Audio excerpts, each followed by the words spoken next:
Monaro, call them out, demand the truth, dispel the doubt, for governments must serve the land, not crush its people with sleight of hand. Welcome to Monaro Zone Part 2, the systemic failures behind Clare Nowland's tragic death. In Part 1, we spoke with Kylie and Nowell Pask, granddaughter of Clare Nowland and great-great-granddaughter of Clare Nowland, about the shocking events surrounding Clare's taser incident. We explored the initial cover-up, the family's reaction, and the media frenzy that followed. Kylie detailed how her family was pressured to stay silent, how the truth only emerged thanks to a few determined individuals, and how aged care failures at Yallambee were long-standing issues that went unnoticed for too long. We also uncovered serious allegations of neglect and a lack of properly trained staff. Now, in Part 2, we dive even deeper. Kylie sheds light on the role of the snowy Monaro Regional Council, the suspicious transfer of Yallambee to a private operator, and why key witnesses, agency nurses, were quietly sent away just a week after the incident. She also questions why police were even involved, arguing that a well-trained aged care worker could have de-escalated the situation without force. This episode uncovers more than just a tragic event. It exposes a series of failures in aged care, policing, and local government decision-making. Was Yallambee intentionally run down? Were key staff members removed to silence potential witnesses? And most importantly, what can be done to ensure this never happens again? Stay with us as we continue this critical conversation. I feel as though I'm giving Yallambee away within like 6 weeks. Okay. I went to the council meeting. A fellow came up from Tasmania and he was at the council, he was at the library. Made no sense. It was more like, oh no, we're called Respect and we're just here to overtake it and we're a mob. It made no sense to me of what or why we needed to give away a community-based nursing home.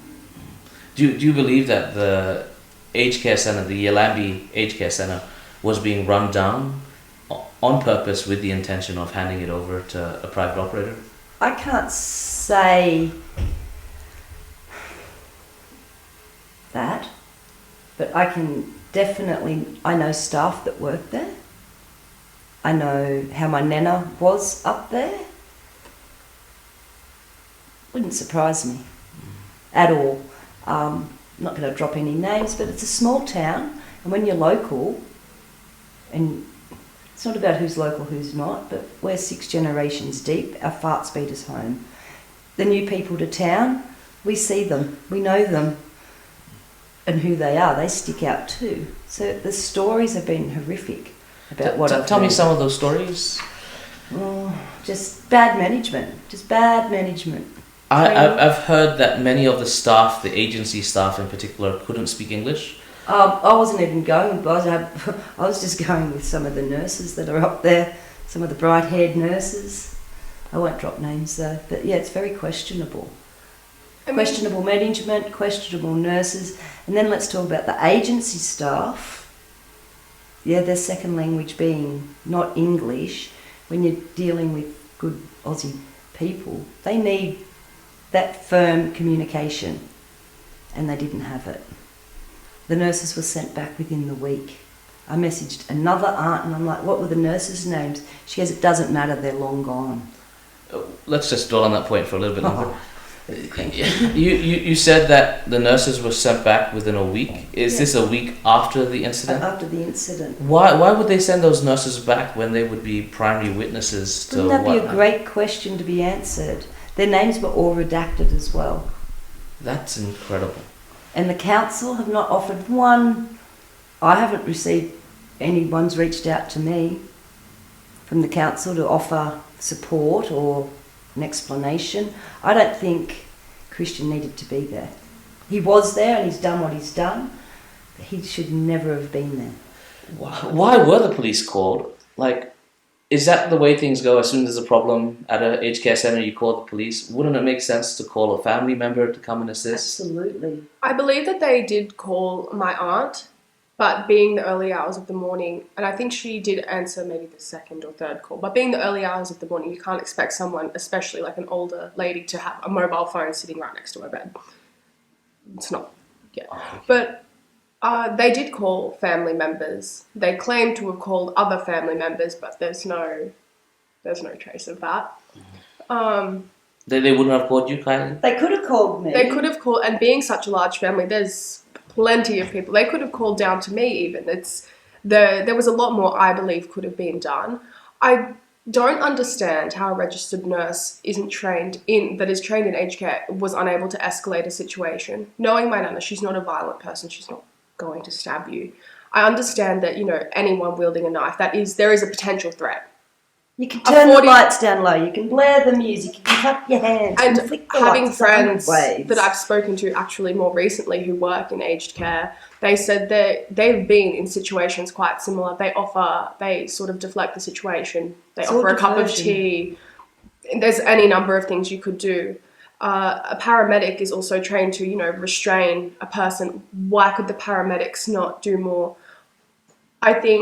I understand that there is a level of threat to someone with a knife, but did the police need to be called on a night? Like, sort of, I suppose, using mum's term, pick your battles. Like, why are we calling the police on a 95-year-old lady? That's only 45 kilos, I heard. Something like that. She was a small lady. And she had a walking frame. Walking. So what's she going to... I don't know. Oh, that's tragic. And you did mention the council before. What role does the council have in this? The council employs the people for Yallambee. They're the managers of Yallambee. It's a council-based facility. And do you think that they were skimping on wages? Is that why they were using agency workers? I have no idea why or what the reasoning to their business structure and employment structure is. I don't understand that. But I do know that council was employing agency staff and they were coming and going. I know where they were staying. None of them had their name. It was just always under the council. But it was all just under the Snowy Monaro Shire Council. No names. Who was in charge of hiring? I don't know. I've rang the council upset, just in a rage, and I got a lady and her surname was Nowland. So I hung straight up. Crikey. We're not related. So with the council, it was a community-based, as I understand. It's community-based. The community helped pay for it. I know my dad, he's a brickie. He did the bricks on it. So how can they give it away? But I'm not political. I'm not up there. But when you can see that it's wrong, it's wrong. You can just, why did they give it away? Good question. Now, you said you had photographs of some of this negligence that was taking place. Yeah. So you mentioned food trays not being removed for long periods of time. I've got a photo of a resident with a breakfast and lunch dish on her, in front of her. And it's late in like 1 in the afternoon. That's so bad. Any other cases? Not necessarily, but going back to that, I don't think our Nana was so lucky she had such a large family. We're constantly coming and going, visiting and whatnot. But there's a lot of residents, I'm sure, that don't have that large family network who may have grown up in Cooma, but their children have moved away, so they don't have that constant support. Our Nana was lucky. She had us, if we went in there, and yeah, every day there was someone there, sometimes more than once a day. So if she did have that extra lunch tray, we'd, take it out and be like, look, here's her lunch tray. And, just without thinking of it in any other sort of way. But I would hate to imagine the amount of residents in there that don't have what she had and their lunch trays are still in front of them, or, they haven't been changed, or whatever it may be, because they don't have that extra support from the family. So why is it not being managed better? Why are the staff not trained or told or something? I had heard reports that some people were put in front of TVs for long periods of time. Absolutely. I mean, walking in there, you don't think of it at the time, you're just going in to visit your Nana. But looking back, absolutely, there's residents just sitting there in front of the TV. Like, my question is, how did Nana get the knife? Why did she get to walk around? How come they had to search for her when the cops arrived?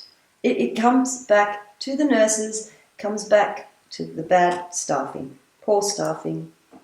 And the council was responsible for that staffing. Absolutely. Our council has been questionable. Had our council been behaving a lot better in the past? Probably wouldn't be questioning them.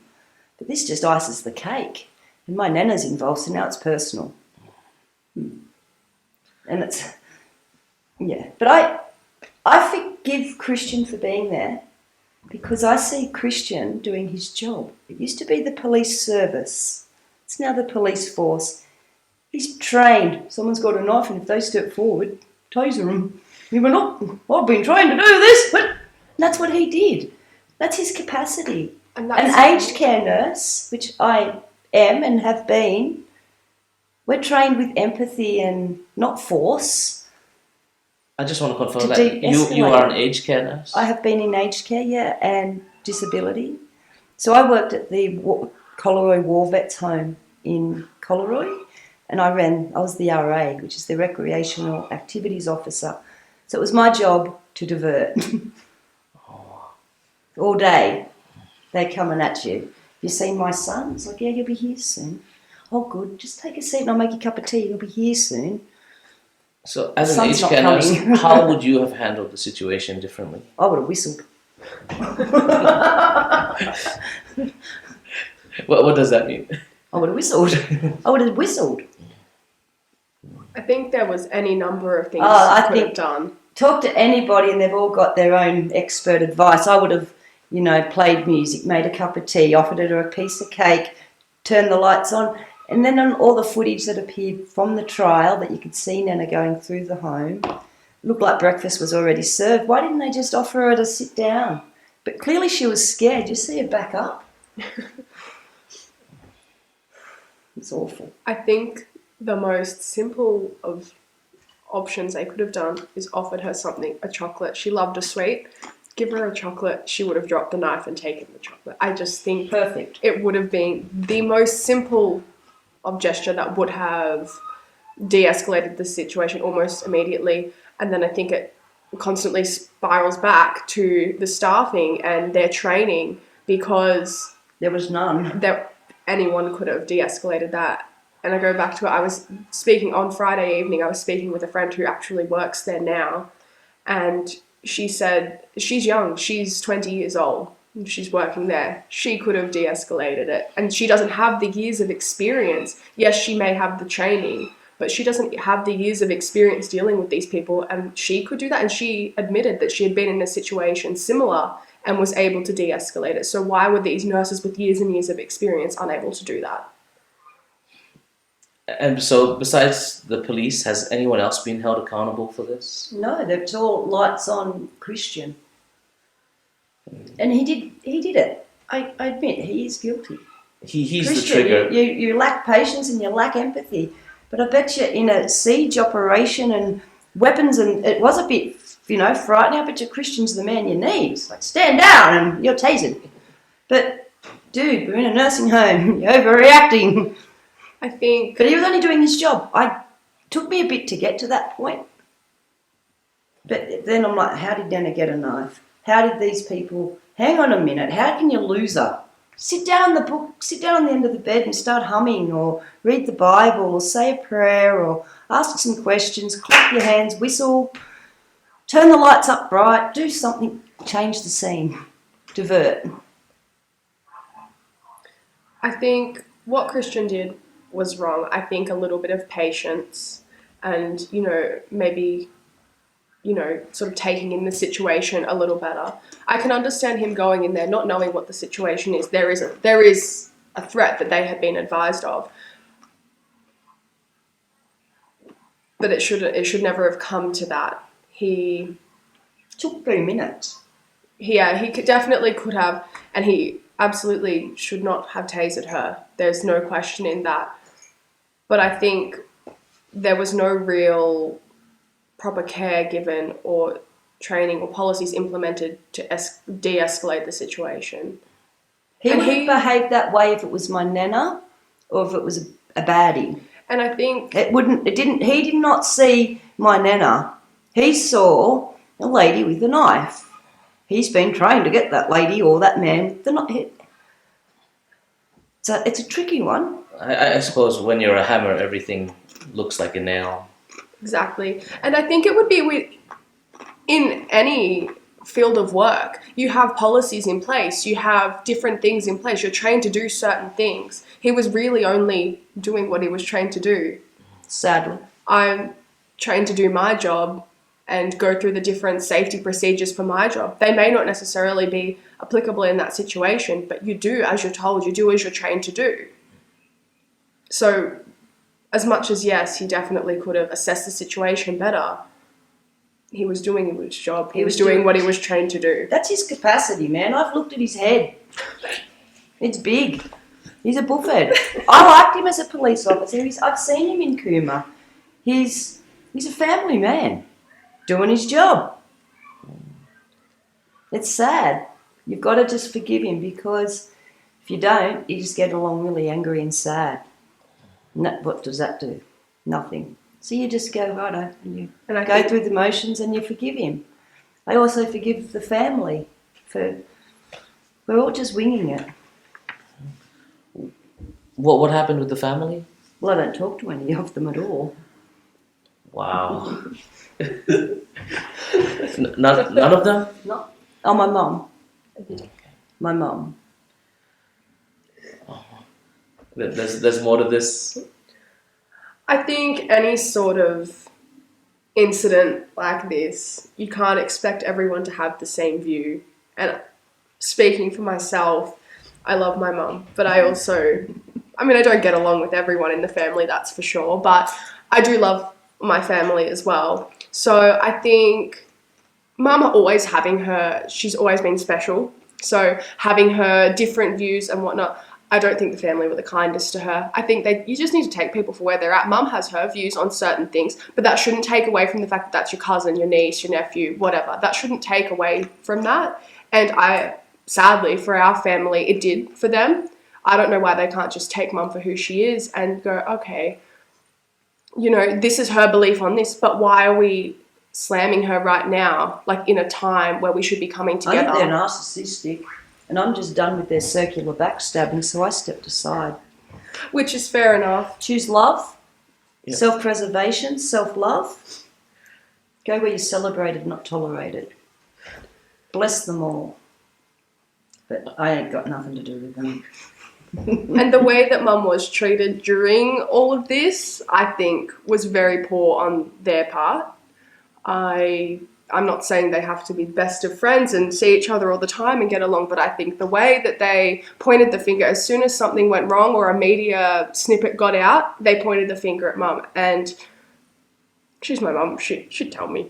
And she absolutely did not do a lot of things. And I remember uncles saying, oh, your mum took money, she did this, she did that. And I was like, no, she didn't, because I know exactly where she was and who she was with, and that's not the case. So I think it felt easy for them to point the finger at mum, because she is... I'm the scapegoat and I don't care. I suppose, especially in this situation, she was their scapegoat. And any time something wasn't going to their narrative, they'd point the finger at mum. And yeah, she is a special, sparkly personality. She is, and has her own views. But that doesn't mean she was doing the wrong thing at any point in time. What was the official family narrative, and how did that differ from your perspective?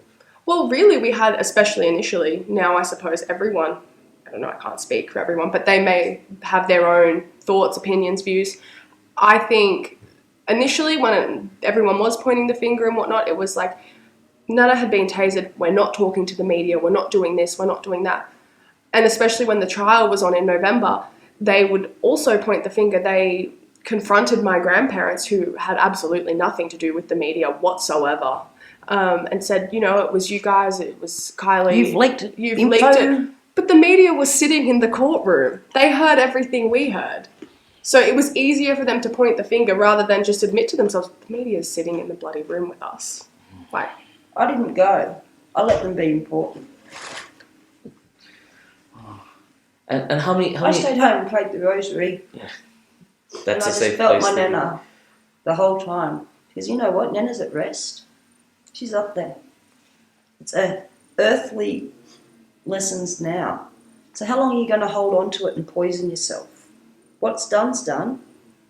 He's guilty. Justice will prevail, hopefully, but he has to live with that. When he closes his eyes and opens them again, he did that. Yeah. So forgive, don't forget, learn. So what have we learnt? Patience. Patience is a big one we got out of this. Stop getting it. I got patience. We need patience. We need to practice patience. Thank you, Nana. Yeah, the more I looked into this story, at first I thought it was a simple story of just a policeman that was tired and perhaps overstepped what he should have done. But it seems like there's more points of failure, such as how did your nana get the knife to begin with? How come the agency staff weren't trained to de-escalate the situation? There seems to be so many series of bad events that have to take place before we get to the tasering element of it. Absolutely. Yeah. There is. What more of a role could council have played in this? They could have employed and trained staff, made conditions better for locals to work at Yallambee with the locals. Imagine that. No, I'll just pretend SMRC, we can't afford local staff. They're too expensive. Then you need to take every possible avenue to make sure that the staff you do get in from an agency or elsewhere have the utmost best training, because we are a small community and people know people and we need the best care for our residents, and that should be in any facility. And I don't think it's just Cooma. I'm sure there's fantastic facilities, but I'm sure it's not just Cooma. I think there's a lack of training in this area nationwide. So I think if you can't afford to, we'll have less staff on, but have maybe not less staff, I'm not sure what the protocol would be, but have much better training and make sure before you send someone in there, they haven't just hopped off a plane for an agency, popped on a uniform and walked in there. Make sure they've had some sort of training. And would you like a little example? Yeah, that would be really helpful. So in October, my great aunt passed away, and we were at the hospital doing our goodbyes, and a lovely little nurse came in and she was about to give my Auntie Esme a change. And I went, oh, hi. And I said, where do you come from? And she said, India. And I said, oh, yes. How long have you been here? She said, 2 days. And I thought, oh, 2 days at the Cooma hospital? She goes, no, 2 days in Australia. I said, it's okay, and I changed my Auntie Esme. I didn't want someone that's just arrived, not being any type. Go home and get over your jet lag, love. And I think that puts it perfectly. What I'm trying to say is, sure, bring people in. That's fine. Multicultural community, that's fantastic. But where's the training? This is the Cooma hospital. I said, it's okay, I can change my aunt. Thank you. She goes, oh, good. She goes, because I'm actually a theatre nurse. No, that's okay. Welcome to Australia. It's fine. And I drew the curtain and finished caring for my aunt.